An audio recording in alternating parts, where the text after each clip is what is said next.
When the king's order and edict had been proclaimed, many girls were brought to the citadel of Susa and put under the care of Haggai. Esther also was taken to the king's palace and entrusted to Haggai, who had charge of the harem. The girl pleased him and won his favor, and immediately he provided her with her beauty treatments and special food. He assigned to her 7 maids selected from the king's palace and moved her and her maids into the best place in the harem. Do you recognize here that Esther has very little choice in anything? First of all, who's responsible for her great beauty? Not Esther. Not Esther.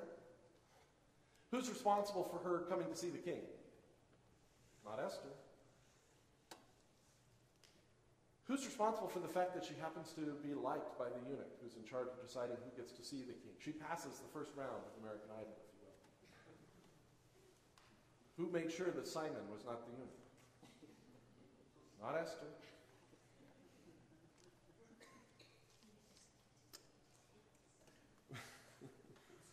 It's the most awful dress. Hideous. Sorry, that'd be Simon.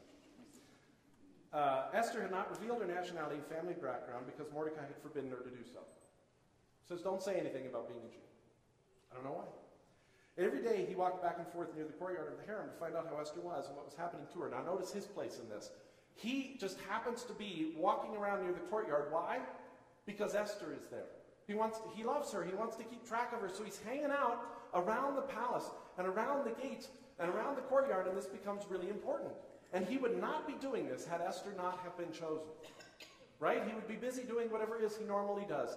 But this is his station in life at this moment, is to walk around outside looking for Esther. Does that sound like a grand and glorious place to be? Not really. Not so much. Before a girl's turn came to go into King Xerxes, she had to complete 12 months of beauty treatments prescribed for the women, 6 months with oil of myrrh and 6 with perfumes and cosmetics, and that's how she would go to the king. So they spend 12 months, they spend a year of beauty treatments, really getting them into whatever their view of beauty is, whatever the king's view of beauty is. They take these 12 months, and what's Mordecai doing during these 12 months? Walking back and forth around the courtyard, making sure she's okay. When the time came for Esther to go to the king, she asked for nothing other than what the king's eunuch, who was in charge of the harem, suggested. And Esther won the favor of everyone who saw her. She was taken to King Xerxes in the royal residence in the 10th month. Now the king was attracted to Esther more than to any of the other women, and she won his favor and approval more than any of the other virgins. So she set a royal crown on her head and he set her royal crown on her head and made her queen instead of Vashti. And the king gave what? A great banquet. Let's have a party! It's been a whole year since the last one. He proclaimed a holiday throughout the provinces and distributed gifts with royal liberality. When the virgins were assembled a second time, Mordecai was sitting at the king's gate. But Esther had kept secret her family background and nationality, just as Mordecai had told her to do, for she continued to follow Mordecai's instructions, as she had done when he was bringing her up. Now, get this. So Mordecai's at the gate. Why is he at the gate? Because this is what he's been doing for the last 10, 12 months. This is where he is. So he happens to be sitting at the gate. Esther happens to have just been picked. She happens to have won the approval of everyone who sees her. And knowing how hard that is for all of us, that sounds like a God thing to me. And he's just sitting at the gate when this happens. During the time Mordecai was sitting at the king's gate, Bigthana and Teresh, 2 of the king's officers who guarded the doorway, became angry and conspired to assassinate King Xerxes. But Mordecai found out about the plot and told Queen Esther, who in turn reported it to the king, giving credit to Mordecai. And when the report was investigated and found to be true, the 2 officials were hanged on a gallows, and all this was recorded in the book of the annals in the presence of the king. This is very Dickensian what happens here. Something happens, it's totally dropped, and ends up being important later. Here he is, he's at the gate, he hears these 2 people speaking, so he just does the right thing, and he tells Esther, and she tells the king, these guys are trying to kill you, and they're executed. And somebody whose job it is to make sure that all this gets recorded, records it.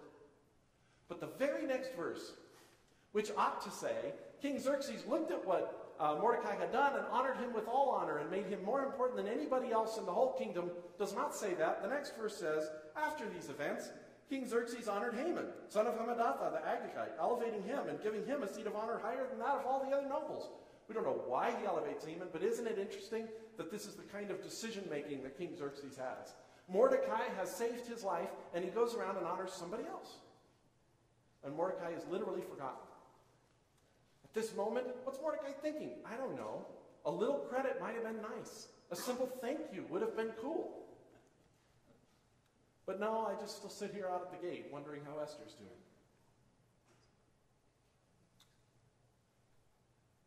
Then the royal officials at the king's gate. Oh, so Haman comes out, and Haman is just this arrogant guy. Everything we see about him is that he's very arrogant.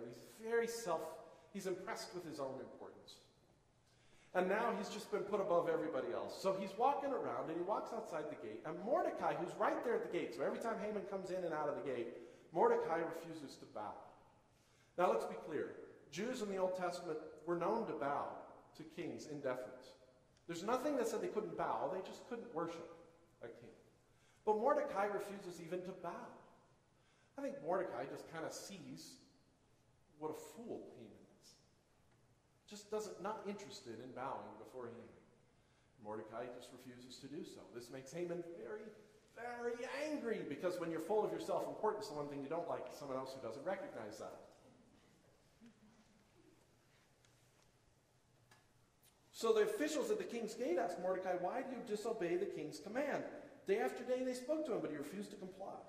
Therefore they told Haman about it to see whether Mordecai's behavior would be tolerated, for he had told them he was a Jew. Why did he tell them he was a Jew, but tell Esther not to tell anyone they were a Jew? I have no idea. Really? These people are mad at you? You tell, "Oh, by the way, I'm a Jew. But I decided not to let my daughter tell anyone in case we got in trouble." It just doesn't make any sense. But he does. He happens to speak it. He happens to explain it. Maybe it's a reason he says, "I won't bow." When Haman saw that Mordecai would not kneel down or pay him honor, he was enraged. Yet having learned what Mordecai's people were, he scorned the idea of killing only Mordecai. Instead, Haman looked for a way to destroy all Mordecai's people, the Jews. This is a nut. This is a maniac. This is a lunatic. He's angry with Mordecai, and he says, not enough to kill him. Not enough to kill him. I'm going to kill every one of the Jews. This is not what you call a rational response. But that's what his plan is. So he goes to the king. He knows that King Xerxes listens to the advice he's given. So Haman goes to King Xerxes and he says, "Hey, listen, king, there's these group of people out there and they are planning a revolt against you. They don't do anything they're told to do. They only listen to their so-called God." Doesn't even mention that, of course, in this passage because God isn't mentioned. But he says they don't do anything they're told to do. They're looking to revolt against you. You better wipe them all out. And you better seal it with your signet ring because that's a law that's irrevocable, even for a king. Now, I don't quite understand how that happens in a monarchy, but somehow there's a law that supersedes even the king. Once he makes it official, even he cannot erase it. And so he says, "You got to do it." And King Xerxes says, "Bring me another glass of wine and bring me the paper, I'll sign it." And so he says, "Okay, great, all Jews dead. What do I care? I'm not a Jew." He doesn't know Esther's a Jew. But this is what Haman has done. So they set a day. A day, can you imagine? They set a massacre day. This is the day that everybody's going to go out and we're going to kill all the Jews. It's going to be Jew hunting season. Free reign. So they issue it. When Mordecai learned of all that had been done, he tore his clothes, put on sackcloth and ashes, and went out into the city, wailing loudly and bitterly.